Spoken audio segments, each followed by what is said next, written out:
really feel like I'm pulling an Archie, and that's because I'm in a hotel, I'm in a bathroom, I'm I'm seated on the pot, and no, I'm not doing horrible things as we speak, but it's sort of the best lit place in the hotel room at this time. So, okay, the wristwatch check.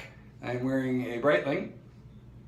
The A13340 is a really interesting watch.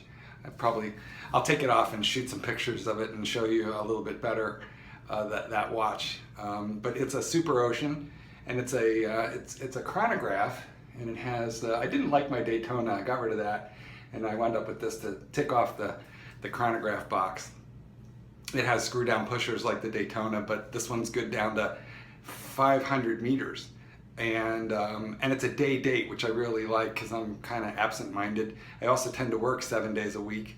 I'm a dog trainer, and dogs don't really care what day of the week it is. They want to do stuff regardless. So it's because I work a lot of days and then I take a bunch of days off. What happens is I tend to forget what day of the week it is, because if you're gearing up for the weekend, you gauge every day. It's Wednesday, can't wait, hump day.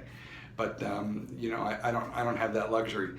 So I'm either working constantly or I'm not working at all. Anyway, what I wanted to talk just a little bit about, so I could post something up for you guys, but the thing that I wanted to talk about briefly was being satisfied. Are we ever really satisfied? And I'm asking that question because right now I'm in a very bizarre place that with my watches and with thinking about watches and with my personal collection.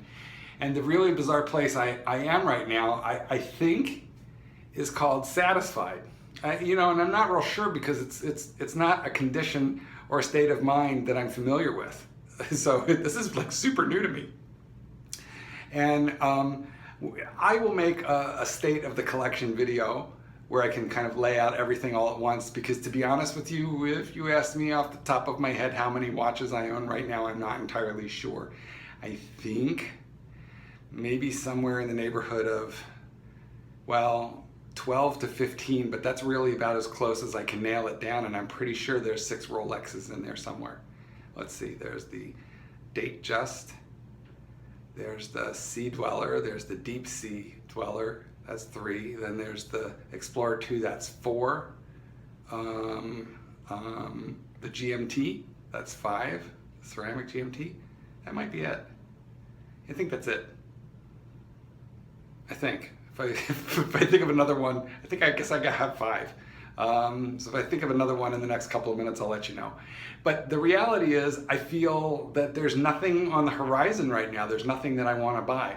Now, that doesn't stop me from cruising eBay, constantly checking in on Chrono24. Doesn't stop me from admiring watches. A buddy of mine just posted a $400 Hamilton beater, but it was super attractive. It's a day date, it has the day completely written out in a kind of a circular fashion at the top of the dial, along with the date. And it's an ETA movement, but it's super heavily modified, and it has an 80-hour power reserve.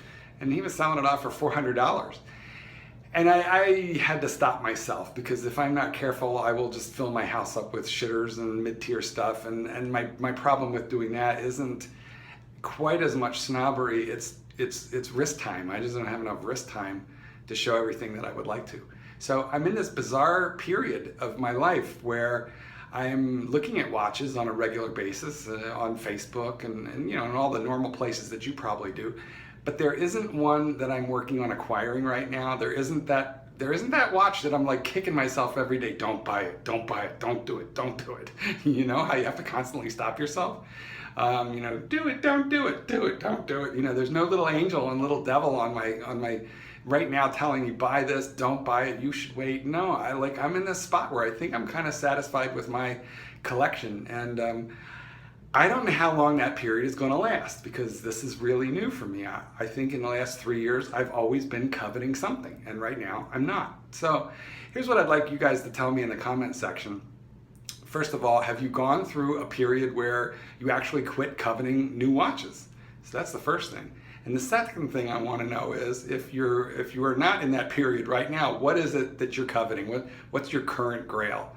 Anyway, I hope this lasts for me. I'm not too sure how it'll go, but yeah, right now I don't feel like I need anything. And in fact, what I'm focusing on more is just wearing what I have, you know. Okay, I'm gonna take some pictures of this Breitling and I'll talk to you about that for a moment or two and then we'll call it a day. Thanks, guys. So here's a closer look at the Breitling A13340 Super Ocean.